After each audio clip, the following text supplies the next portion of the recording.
नमस्कार सभी विद्यार्थियों को। जैसा कि आप सबको पता है कि क्लास 12th की जो फिजिक्स है वो हम पढ़ रहे थे, ठीक है। उसके अंदर हमने स्थिर विद्युत की और धारा विद्युत की का जो अध्ययन है वो कर लिया था। आज जो हम स्टार्ट करने वाले हैं वो एक और शाखा है, भौतिक विज्ञान की इंपॉर्टेंट शाखा है, और वो है चुंबकीय भौतिकी। चुंबकीय भौतिकी के बारे में मैं आपको आज बताऊंगा, ठीक है। चुंबकीय भौतिकी जो अपनी स्टार्ट होती है वो चैप्टर नंबर 7 से स्टार्ट होती है। 6 चैप्टर हमने पढ़ लिए थे। 7वां जो चैप्टर अपना स्टार्ट होता है वो होता है विद्युत धारा का चुंबकीय प्रभाव। देखिए चुंबकीय प्रभाव क्या है, और पीछे हमने पढ़ा था कि विद्युत क्षेत्र क्या है। जैसे हम पढ़ते हैं कि स्थिर आवेश जो होता है वो अपने चारों ओर विद्युत क्षेत्र का निर्माण करता है। ऐसे ही अगर कोई आवेश है वो स्थिर नहीं हो के गतिशील हो, आवेश अगर गतिशील है तो वो क्या निर्मित करेगा, विद्युत क्षेत्र तो करेगा ही करेगा, साथ साथ एक अन्य क्षेत्र का भी निर्माण करेगा, और उस क्षेत्र का नाम क्या है, चुंबकीय क्षेत्र। उस चुंबकीय क्षेत्र के बारे में हम पढ़ेंगे, ठीक है। तो चुंबकीय क्षेत्र क्या है, देखो कोई भी गतिशील आवेश है, उस गतिशील आवेश के चारों ओर एक ऐसा क्षेत्र निर्मित होगा जिसमें कोई चुंबकीय पदार्थ है या चुंबकीय सुई है, वो चुंबकीय बल का अनुभव करेगी। चुंबकीय बल का जो अनुभव करेगी जिस क्षेत्र में, वो क्षेत्र क्या कहलाता है, चुंबकीय क्षेत्र। चुंबकीय क्षेत्र जो है, देखो चुंबकीय क्षेत्र की मैं बात कर रहा हूं। चुंबकीय क्षेत्र, चुंबकीय क्षेत्र जो है उसको लिखा जाता है बी से। जैसे विद्युत क्षेत्र को किससे लिखा जाता है, ई से लिखा जाता है, ऐसे ही चुंबकीय क्षेत्र को किससे लिखा जाता है, बी से लिखा जाता है। और चुंबकीय क्षेत्र जो है, चुंबकीय क्षेत्र याद करने से पहले मैं आपको बता देता हूं चुंबकीय बल के बारे में। चुंबकीय बल, जैसे स्थिर आवेश है, उस स्थिर आवेश के अंदर, इस स्थिर आवेश के विद्युत क्षेत्र के अंदर यदि आप कोई भी अन्य आवेश लेके आते हो या कोई परीक्षण आवेश आप लेके आते हो, तो वो आवेश उस पे क्या करता है, एक प्रकार का बल लगाता है, या जो आवेश आप लेके आते हो वो एक बल का अनुभव करता है। वो बल तो होता है विद्युत बल, और उसका सूत्र हमने पढ़ा था F बराबर क्यू ई। F बराबर क्या था, Q और कैपिटल E यानी विद्युत क्षेत्र। ऐसे ही अगर कोई गतिशील आवेश है या कोई आवेश है वो गति कर रहा है, तो और चुंबकीय क्षेत्र के अंदर वो गति कर रहा है, क्योंकि आवेश यदि गति करेगा तो क्या निर्मित करेगा, चुंबकीय क्षेत्र, और उस चुंबकीय क्षेत्र में कोई आवेश है वो गतिशील है। अगर चुंबकीय क्षेत्र के अंदर कोई आवेश गतिशील है तो उस आवेश के ऊपर विद्युत बल नहीं लगेगा, विद्युत बल के साथ साथ चुंबकीय बल भी लगेगा। और जो चुंबकीय बल है, चुंबकीय बल है वो होता है F। F इक्वल टू होता है QVB। ये जो V है ये क्या है, उस आवेश का वेग। आवेश है वो किस वेग से गतिशील है, कितने चुंबकीय क्षेत्र में है, बी चुंबकीय क्षेत्र में है, आवेश का मान क्या है, Q। तो ये क्या होता है, चुंबकीय बल होता है, और इसी से हम किसकी गणना करते हैं, चुंबकीय क्षेत्र की गणना करते हैं, ठीक है। इससे अगर हम चुंबकीय क्षेत्र की गणना करें, यानी बी की वैल्यू की हम बात करें, तो B equal to F upon क्या हो जाएगा, क्यू बी हो जाएगा। एफ इक्वल टू क्या हो जाएगा, एफ बी इक्वल टू क्या हो जाएगा, एफ अपॉन क्यू बी। यहां से अगर इसका हम मात्रक बनाना चाहें तो इसका मात्रक बनेगा न्यूटन प्रति एम्पियर मीटर। क्या बनेगा, न्यूटन प्रति एम्पियर मीटर। कैसे बनेगा वो देखो, एफ का मात्रक क्या होता है, न्यूटन, बटा क्यू का मात्रक क्या होता है, कूलाम, वी का मात्रक वेग, वेग का मात्रक क्या होता है, मीटर पर सेकंड, और सेकंड कहां चला जाएगा, ऊपर, ठीक है। अब देखो कूलाम पर सेकंड, कूलाम पर सेकंड है क्या बोल सकते हो कूलाम पर सेकंड को, देखो आई बराबर क्या हो जाएगा, क्यू अपॉन टी। कूलाम प्रति सेकंड किसका मात्रक हो गया, धारा का। इन दोनों को कंबाइंड रूप से आप क्या बोल सकते हो, एम्पियर। तो क्या जाएगा, न्यूटन प्रति एम्पियर मीटर।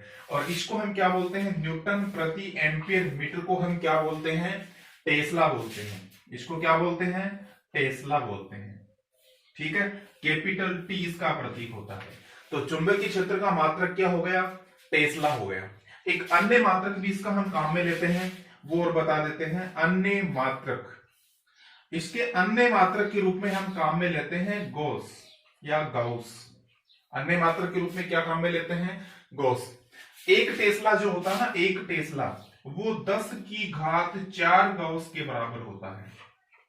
1 टेस्ला, ये याद रख लेना, न्यूमेरिकल में आपको कहीं ना कहीं यूज में लेना पड़ सकता है। 1 टेस्ला इक्वल टू क्या होता है, 10⁴ गॉस। तो चुंबकीय क्षेत्र क्या हो गया, किसी गतिशील आवेश के चारों ओर का वह क्षेत्र जिसमें कोई चुंबकीय पदार्थ या चुंबकीय सुई चुंबकीय बल का अनुभव करता है, वो क्या हो जाएगा, चुंबकीय क्षेत्र हो जाएगा। चुंबकीय क्षेत्र का मात्रक क्या हो जाएगा, टेस्ला हो जाएगा। या इसका दूसरा मात्रक अगर हम बात करें तो क्या हो जाएगा, गॉस हो जाएगा।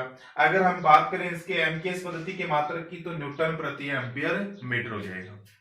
अब बात आती है कि चुंबकीय क्षेत्र का जो अध्ययन किया, चुंबकीय क्षेत्र के बारे में 1820 से इसका अध्ययन, यानी 18वीं शताब्दी में इसका अध्ययन है वो शुरू हो गया था। ठीक है, 1820 में दानिश वैज्ञानिक था ओर्स्टेड ने इसके बारे में किसके लिए क्या किया, कुछ प्रयोग किए। तो मैं आपको बता रहा हूं ओर्स्टेड के प्रयोग। ओर्स्टेड जो वैज्ञानिक था उसने क्या क्या प्रयोग किए, ओर्स्टेड के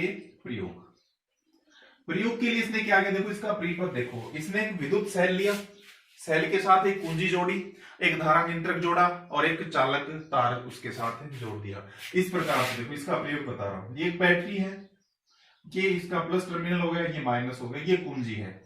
एक धारा नियंत्रक, धारा कम ज्यादा करने के लिए धारा नियंत्रक एक युक्ति होती है। ये एक चालक तार इसने जोड़ दिया ए बी, ठीक है, चालक तार है ए बी। और इसके पास उसने क्या रखा, एक चुंबकीय सुई को रखा। ये मान लो इसका दक्षिणी ध्रुव है और ये इसका क्या है, उत्तरी ध्रुव। एक चुंबकीय सुई को रख दिया, ठीक है। ये कुंजी के है, ये बैटरी है बी, ये धारा नियंत्रक है आर एच। इस प्रकार से उसने एक परिपथ उसको तैयार किया और इस परिपथ के ऊपर उसने क्या किया, प्रयोग किया। देखो जैसे कि चैप्टर के नाम से स्पष्ट है, विद्युत धारा का चुंबकीय प्रभाव। धारा के कारण चुंबकीय क्षेत्र की उत्पत्ति कैसे होती है, कितने परिमाण का चुंबकीय क्षेत्र उत्पन्न होता है विद्युत धारा के कारण, उसके बारे में हम यहाँ पढ़ने वाले हैं। तो देखिए सबसे पहले उसने क्या किया, देखो उसने जो प्रयोग किया उसकी पहली कंडीशन में उसने क्या किया, देखो कुंजी के को उसने क्या रखा, ऑफ रखा।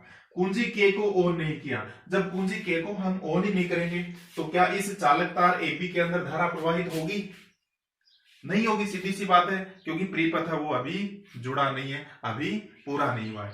तो कुंजी के को उसने ऑफ रखा तो उसने देखा कि ये जो चुंबकीय सुई है ये विक्षेपित नहीं होती, यानी चुंबकीय सुई जो है, चुंबकीय सुई क्या रहती है, अविक्षेप की स्थिति में रहती है, अविक्षेपित रहती है। क्योंकि चुंबकीय सुई किससे प्रभावित होती है, चुंबकीय क्षेत्र से। जो ही आप चुंबकीय सुई को चुंबकीय क्षेत्र में लेके जाओगे तो वो विक्षेपित हो जाएगी, दक्षिणावर्त विक्षेपित होगी या वामावर्त विक्षेपित होगी, वो चुंबकीय क्षेत्र की दिशा पर निर्भर करता है। तो देखिए जब कुंजी के को ऑफ रखा, यानी जब इस परिपथ के अंदर किसी प्रकार की धारा का प्रवाह नहीं किया, उस समय चुंबकीय सुई क्या रहती है, अविक्षेपित। तो बताओ क्या चुंबकीय क्षेत्र है वो उत्पन्न हुआ तार के निकट चुंबकीय क्षेत्र उत्पन्न हुआ, क्या चुंबकीय क्षेत्र उत्पन्न हुआ, नहीं हुआ, ठीक है। तो सबसे पहला प्रयोग उसने देखा कि जब किसी चालक के अंदर विद्युत धारा का प्रवाह नहीं होता तो उस चालक के निकट चुंबकीय क्षेत्र की उत्पत्ति नहीं होती है, ठीक है। दूसरा और बता देता हूं, दूसरी कंडीशन में उसने क्या किया, यही परिपथ है पूरा का पूरा, ये बैटरी है बी, ये इसका प्लस टर्मिनल, ये माइनस है, ये कुंजी है के, ये धारा नियंत्रक जुड़ा हुआ है आर एच, ये वही चालक तार है मान लो ए बी, ठीक है, ए बी, धारा नियंत्रक आर एच। इस कंडीशन में उसने क्या कहा, कुंजी को क्या किया, ऑन किया। जो ही उसने कुंजी को ऑन किया परिपथ के अंदर क्या प्रवाहित होने लग गई, विद्युत धारा प्रवाहित होने लग गई इस दिशा में, ठीक है, दक्षिण से उत्तर की ओर। इस प्रकार से उसमें क्या प्रवाहित होने लग गई, विद्युत धारा है वो प्रवाहित होने लग गई। तो उसने देखा कि इसके पास में जो चुंबकीय सुई रखी थी, ये देखो इस प्रकार से चुंबकीय सुई थी, ये एस है, ये मान लो एन है, ठीक है। तो जो ही इस परिपथ के अंदर धारा प्रवाहित होती है, कुंजी को ऑन किया जाता है, तो चुंबकीय सुई है वो भी अपनी स्थिति को क्या कर लेती है, परिवर्तित कर लेती है। वो इस प्रकार से उसके अंदर भी क्या उत्पन्न हो जाता है, विक्षेप उत्पन्न हो जाता है इस प्रकार से, ठीक है। इस प्रकार से वो विक्षेपित हो जाती है। यानी हम ये कह सकते हैं कि जब इस चालक के अंदर विद्युत धारा का प्रवाह किया गया तो उस चालक के निकट रखी चुंबकीय सुई है वो क्या हो जाती है, विक्षेपित। और वो विक्षेपित क्यों हुई, क्योंकि कहीं ना कहीं इस तार के निकट क्या उत्पन्न हो गया, चुंबकीय क्षेत्र उत्पन्न हो गया। तो जब किसी चालक के अंदर उसने धारा का प्रवाह किया तो चुंबकीय सुई में भी क्या आ गया, विक्षेप, यानी उस चालक के निकट क्या उत्पन्न हो गया, चुंबकीय क्षेत्र उत्पन्न हो गया। ठीक है, ये उसका दूसरा अनुप्रयोग था। ठीक है, यानी उसने इस बार कुंजी को क्या किया, ऑन किया, तो चुंबकीय सुई है या कंपास बॉक्स है वो विक्षेपित हुआ क्या, बिल्कुल हुआ, उसमें विक्षेप उत्पन्न हुआ। तीसरा, इसका मतलब हम क्या कह सकते हैं कि चुंबकीय क्षेत्र है वो उपस्थित है या नहीं है, उपस्थित है। तो ये उसने दूसरा अध्ययन किया। तीसरा अध्ययन उसने क्या किया, देखो चलो मान लिया कि धारा प्रवाहित होती है, चुंबकीय क्षेत्र उत्पन्न नहीं हुआ, धारा के प्रवाह करने से चुंबकीय क्षेत्र है उसकी उत्पत्ति हो गई। इस बार उसने क्या किया, धारा प्रवाह की दिशा को बदल दिया। पहले जिस दिशा में धारा प्रवाहित हो रही थी उसके विपरीत दिशा में उसने क्या किया, धारा का प्रवाह किया। यानी बैटरी के टर्मिनल बदल दिए, ये मान लो इधर प्लस था, इधर क्या जोड़ दिया, माइनस, तो ये प्लस हो गया, ये माइनस हो गया, ये बैटरी बी। इसके साथ ही कुंजी जोड़ दी कि एक धारा नियंत्रक जोड़ दिया ये, ठीक है, और ये चालक है ए बी। ठीक है, ए बी चालक है, इसके निकट चुंबकीय सुई को रखा है, ये ऐसा मान लो ये एम है। ठीक है, अब देखो माइनस इधर है, प्लस इधर है, तो धारा प्रवाह की दिशा बदलेगी। इस प्रकार से अब धारा का प्रवाह होगा इस दिशा में। ठीक है, इस प्रकार से धारा का प्रवाह हुआ। यानी जो ही चालक के अंदर धारा की दिशा को बदला तो उसने ये देखा कि उस चालक के निकट जो चुंबकीय सुई रखी है, ये जो चुंबकीय सुई रखी है, इस चुंबकीय सुई के विक्षेप की दिशा है वो भी बदल जाती है। पहले ये जिस दिशा में पश्चिम दिशा की ओर विक्षेपित हो रही थी, इसकी दिशा अब बदल जाएगी, यानी ये पूर्व दिशा की ओर क्या हो जाएगी, विक्षेपित हो जाएगी। यानी इस प्रकार से विक्षेप की दिशा है वो बदल जाएगी। ठीक है, इस प्रकार से विक्षेप की दिशा है वो बदल जाएगी। यानी जब धारा का प्रवाह इसके विपरीत दिशा में हो रहा था तब चुंबकीय सुई का विक्षेप तो उत्पन्न हो रहा था, लेकिन इस वाली कंडीशन के ऑपोजिट डायरेक्शन में उसमें विक्षेप उत्पन्न हो रहा था। यानी यहां से हम ये निष्कर्ष निकाल सकते हैं कि कुंजी तो ऑन है, धारा की दिशा हमने बदली है, तो धारा की दिशा बदलने से चुंबकीय क्षेत्र की दिशा भी बदल जाती है। जो ही हम धारा प्रवाह की दिशा बदलेंगे चुंबकीय क्षेत्र की दिशा है वो बदल जाती है। तो ये ओरस्टेड ने क्या किए, इस प्रकार से 3 प्रयोग किए थे, और इन प्रयोगों के आधार पे उसने कुछ निष्कर्ष भी अपने दिए थे। कुछ निष्कर्ष मैं आपको बताने वाला हूं, देखो स्टेप बाय स्टेप। सबसे पहला निष्कर्ष उसने क्या दिया, जब किसी परिपथ में धारा का प्रवाह नहीं होता, धारा का प्रवाह नहीं होता तो क्या चुंबकीय क्षेत्र उपस्थित होगा, नहीं होगा, नहीं होगा। दूसरा, जब धारा का प्रवाह होता है, धारा का प्रवाह होता है, यानी किसी चालक में धारा प्रवाहित की जाती है तो चुंबकीय क्षेत्र उत्पन्न होता है। ये उस प्रयोग से हम दूसरा निष्कर्ष वो दे सकते हैं। ठीक है, तीसरा हम इसमें क्या बता सकते हैं, धारा की दिशा बदलने पर चुंबकीय क्षेत्र की दिशा भी बदलती है। बदलती है क्या, बिल्कुल बदलती है चुंबकीय क्षेत्र की दिशा। जब धारा हम इसके विपरीत प्रवाहित कर रहे थे तब सुई के विक्षेप की दिशा थी वो इसके विपरीत थी, पश्चिम से पूर्व हो गई या पूर्व से पश्चिम, इस प्रकार से बदल जाती है। चौथी कंडीशन हम क्या बता सकते हैं, जब चालक में कोई धारा हम प्रवाहित करते हैं, चालक में प्रवाहित धारा के मान में परिवर्तन करने पर, जो धारा नियंत्रक हमने लगाया है वो धारा के मान में परिवर्तन के लिए ही लगाया जाता है। रियोस्टेट, ये जो RH जो लिखा हुआ है, ये धारा के मान में परिवर्तन के लिए ही तो काम में लिया जाता है। जब धारा नियंत्रक की सहायता से हम धारा के मान में क्या करते हैं, परिवर्तन करते हैं, तो उस चालक के निकट जो चुंबकीय सुई रखी जाती है उसके अंदर विक्षेप है वो कम ज्यादा उत्पन्न होता है। यानी चुंबकीय क्षेत्र का जो मान है वो क्या होता है, परिवर्तित होता रहता है। चुंबकीय क्षेत्र के मान में क्या होता है, इसके साथ परिवर्तन होता रहता है।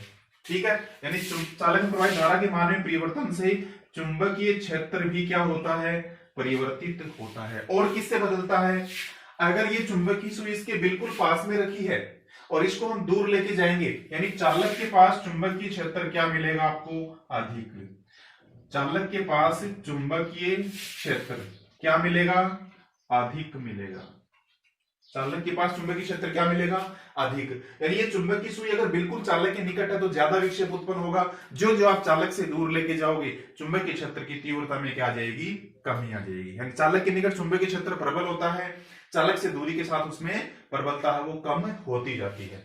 एक हम ये भी तो कह सकते हैं, जो चालक तार है, चालक तार के नीचे और ऊपर, नीचे तथा ऊपर चुंबकीय क्षेत्र